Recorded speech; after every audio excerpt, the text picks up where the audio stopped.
Amigos del comercio, bienvenidos una vez más a este diálogo tan ameno con cada uno de los candidatos a la alcaldía de la Carita de Dios. Hoy vamos a conversar con una mujer que muchos de ustedes ya conocen y han seguido su trayectoria. Socióloga, periodista y también política. Luz Helena Coloma, qué gusto que esté con nosotros. Bienvenida. Muchísimas gracias, es un honor para mí conversar contigo, con toda la audiencia del comercio digital y estoy a la orden. Muchísimas gracias. Ya cerquita de las elecciones, ya estamos contando los días y queremos saber un poco más acerca de su plan de trabajo en seguridad. ¿Qué nos propone? Nosotros tenemos un plan de seguridad, ese es uno de los ejes importantes, es una competencia que no podemos deslindarla como municipio de Quito. Hay varias cosas que se deben y pueden hacer. Ejecutar la tasa de seguridad ciudadana de manera correcta, en alarmas comunitarias, en dotación de equipamiento mejor para la Policía Nacional, e insumos para hacer mejor su tarea. Se han entregado vehículos o motos, hay que trabajar en estrecha coordinación, pero también a la Policía Metropolitana, patrullajes con la Policía Metropolitana para hacer presencia en las zonas más calientes y en los barrios en general, alrededor de las plazas centrales. Es algo que nos demandan mucho, pero también usar la tecnología. El dron es un elemento tecnológico que puede perfectamente ayudarnos a vigilar zonas calientes en momentos cruciales, y eso se puede y se debe interconectar a un sistema de cámaras que ya tiene el municipio de Quito para vigilar tránsito, por ejemplo. Entonces hay que ampararse en el uso de la tecnología para poder ser más eficientes, y siempre la coordinación con las fuerzas del orden, con la inteligencia, para saber qué está sucediendo en la ciudad en los temas de seguridad. Para nosotros, la violencia contra la mujer, la violencia de género es un tema que tiene que ver con seguridad.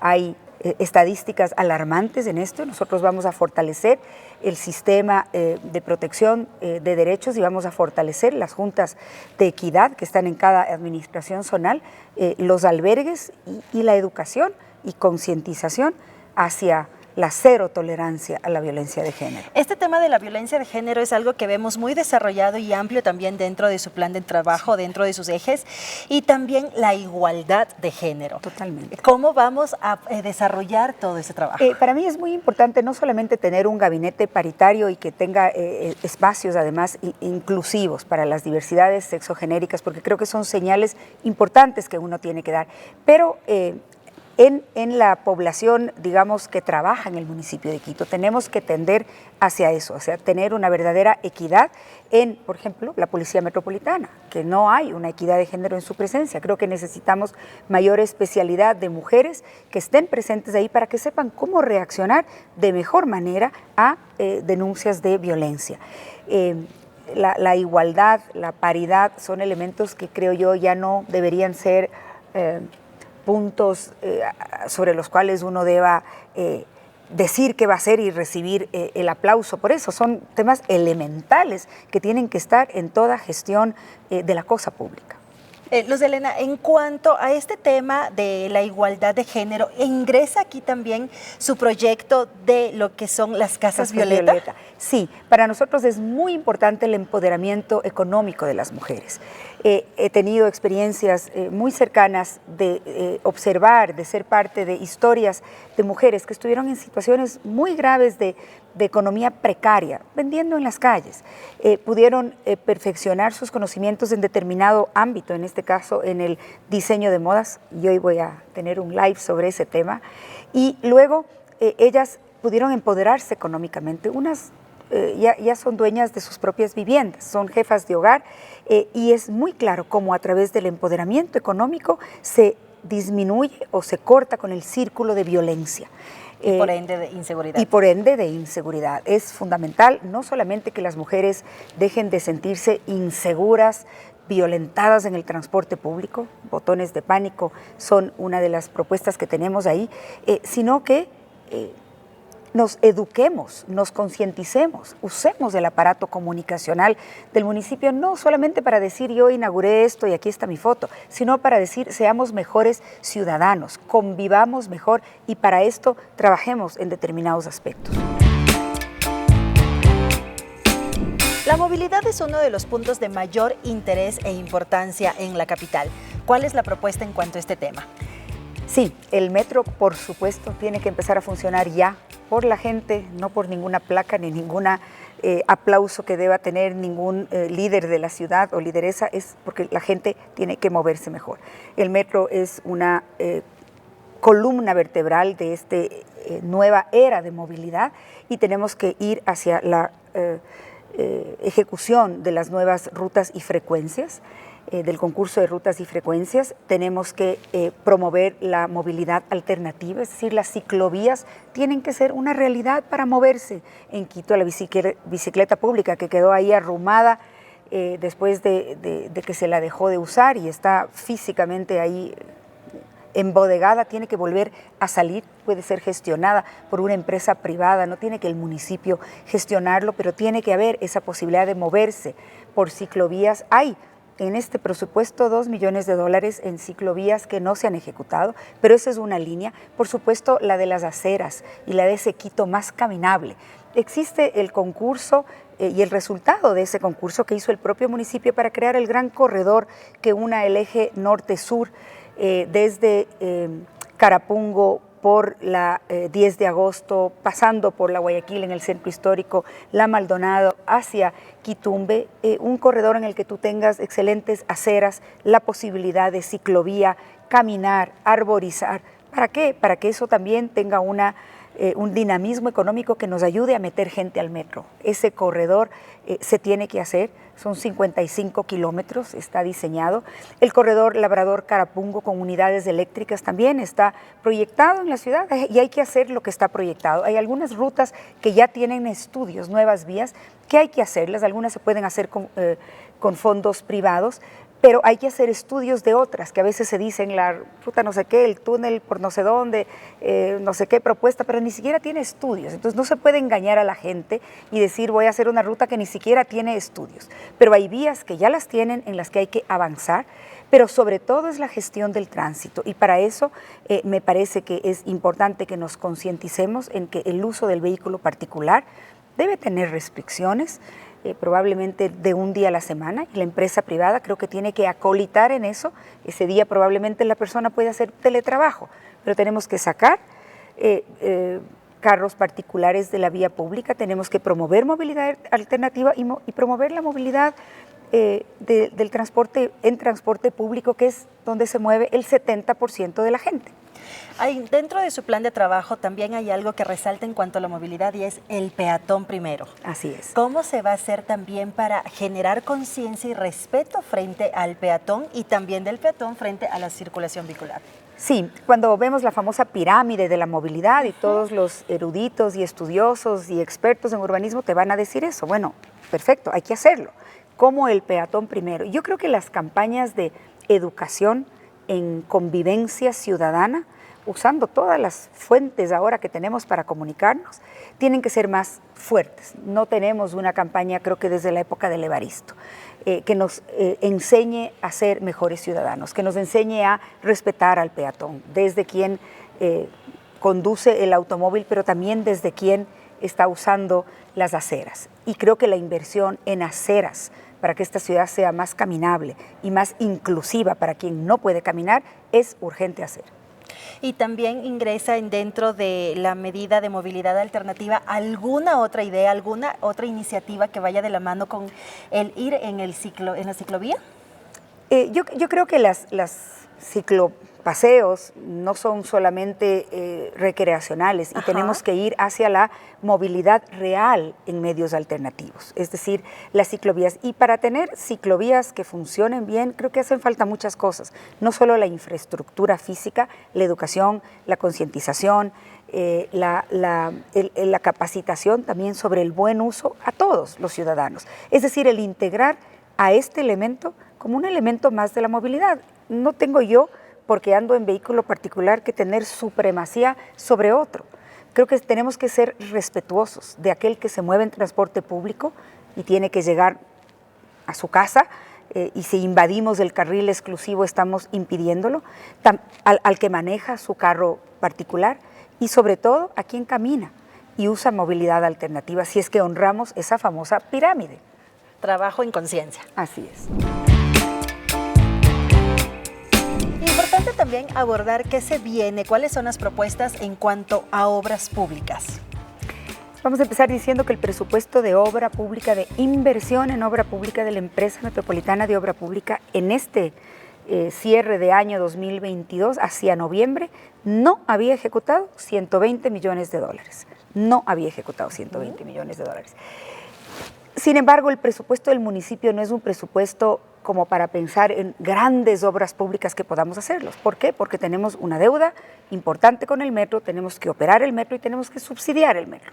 Y esos elementos se comen gran parte del presupuesto municipal, dejándonos alrededor de 500 millones de dólares para poder invertir. Pero hay que ir hacia otras modalidades.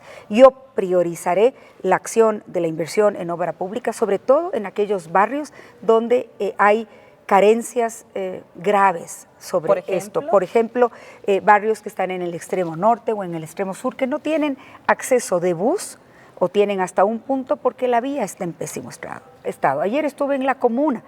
La comuna, después del trauma que vivió, lo menos que se merece, y por ahí han pasado todos los políticos ofreciendo en ese momento y tomándose fotos, pero hay que hacer gestión, hay que hacer obra, mejorar el tema de la calzada, el adoquinado, el lodo más allácito del adoquinado es un desastre. Podría tener una conectividad ese barrio con el sector de las casas, porque hay una ruta que está ahí, que está en pésimas condiciones, para poner un ejemplo, pero hay vialidad en barrios, hay espacio público en pésimo estado, en el cual hay que intervenir con obra pública. Obviamente adoquinados a nivel de parroquias rurales para mejorar también esa infraestructura. Ahí hay muchísimo por hacer, es decir, esos 120 millones que no se invirtieron no serán suficientes para todas las necesidades. Y para los grandes proyectos, como dije antes, hay que buscar modalidades de alianza público-privada o de concesión, si hay que hacer una gran nueva vía. Yo creo que el corredor metropolitano y el corredor Labrador-Carapungo, corredor que lo describí hace un momento, 55 kilómetros norte-sur, y el corredor Labrador-Carapungo, para conectar Carapungo expresamente con la estación de Labrador y que la gente pueda subirse al metro con comodidad y velocidad, son dos obras prioritarias en obra pública. Otro de los puntos que está dentro de su plan de trabajo también es con los vendedores, pequeños vendedores formales y con los vendedores informales también. ¿Cómo se va a desarrollar esto? La ciudad tiene 130,000 vendedores informales o que están en el comercio autónomo y apenas 12,000, si no me equivoco, están regularizados. Y siempre ahí hay estos dos lados de la medalla que hay que atender con la importancia que tienen y sin hacer politiquería. Hay el vendedor formal, que está en los mercados, refiriéndonos al comercio, por ejemplo, que está en los mercados, o que tiene su pequeña tienda o almacén, y que tiene afuera en su acera a quien hace la misma gestión de manera informal, sin pagar impuestos. Y ahí hay una pugna y un reclamo que se nos hace a las autoridades de que protejan al sector formal de la economía. Pero creo que tenemos que formalizar a ese sector informal también. Hay que darles espacios para la venta, normas claras y reglas para poder hacer ese expendio sin tener que invadir todas las vías públicas y sin tener que competir o maltratar a quien está también tratando de hacer su trabajo. Hay lamentablemente quienes en campaña están ofreciendo a diestra y siniestra permisos para potenciar un poco la venta informal, y yo creo que eso no es correcto, que la ciudad tiene que trabajar sin agresión a ese sector de la economía popular, pero sí con reglas claras y con controles de dónde se puede y dónde no se puede hacer esa actividad.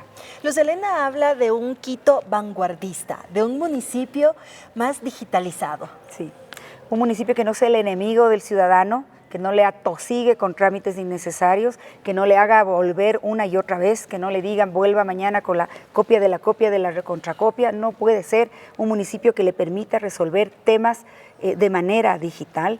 Hay avances en eso, pero hay que hacerlo mejor para además ir desanudando algunos nudos críticos que podrían estar relacionados también con corrupción adentro del municipio. Y esta ciudad de vanguardia para mí es de este Quito que tiene que volver a ser un referente, que tiene que atreverse. Un Quito que si en el pasado logró la cobertura de casi la totalidad del alcantarillado y el agua potable, tiene que ahora ponerse esas nuevas grandes metas, pensar en las nuevas obras, pensar en la gestión moderna de la recolección y procesamiento de residuos sólidos, pensar en una política social robusta y eficiente para que las madres puedan tener espacios donde dejar a sus hijos con seguridad. Y muchas de estas cosas se las puede hacer con el sector de la sociedad civil, con la empresa privada, juntos. El municipio no tiene que hacerlo todo. El municipio tiene que potenciar las cosas que ya se están haciendo bien en otros espacios. Luz Helena, nuestro editor de política, Jorge Impaquingo, tiene en este momento una videollamada, está en este momento llamándonos con una pregunta para usted. Jorge, un momentito. ¿Qué tal, Luz Helena? Muchísimas gracias por haber aceptado esta entrevista para Diario El Comercio en este espacio que se llama Si yo fuera alcalde. Bueno, yo tengo una pregunta de corte más político. Yo quería saber por dónde está yendo tu campaña. Si es una campaña dedicada prácticamente a los votantes de centro y de derecha, o si más bien estás apelando hacia el voto de las mujeres. Creo que eso sería importante saber cuál es tu estrategia política en este sentido. Gracias, Jorge, por la pregunta y saludos, felicitaciones por este espacio. Yo apelo al quiteño que ama a Quito, al quiteño que añora esa ciudad, como dije antes, que sea el referente.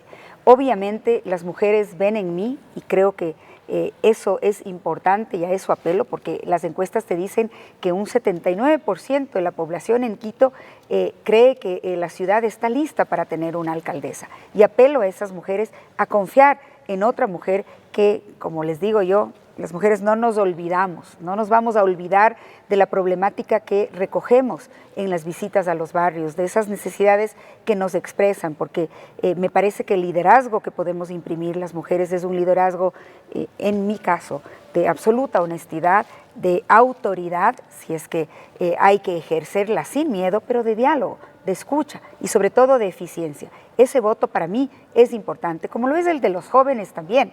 Hay un importante porcentaje de votantes que son jóvenes, muchos votarán por primera vez y otros son jóvenes que quieren tener en esta ciudad una esperanza de un empleo, una esperanza de una ciudad que les dé seguridad y que no les expulse de la misma, que les integre. Y por eso es otro segmento que es importante para mí, más que de centro, de derecha o de izquierda, son esos seres humanos que están pensando en una posibilidad de vivir mejor en Quito. Luz Helena, para cerrar, en breves segundos, necesito que me complete esta frase, por favor. Si yo fuera alcalde de Quito, trabajaría denodadamente, trabajaría desde el corazón, desde el conocimiento, desde la experiencia, para sacar adelante esta ciudad entrañable, esta ciudad que amo tanto y que está tan golpeada. Muchísimas gracias, Luz Helena. Gracias, que la acompañe toda la fuerza en este camino, en este trabajo, y ustedes también, que nos sigan acompañando en todas nuestras plataformas digitales, porque vamos a seguir conociendo más acerca de cada uno de los ejes de trabajo de los candidatos a la alcaldía de esta bella ciudad. Muchas gracias.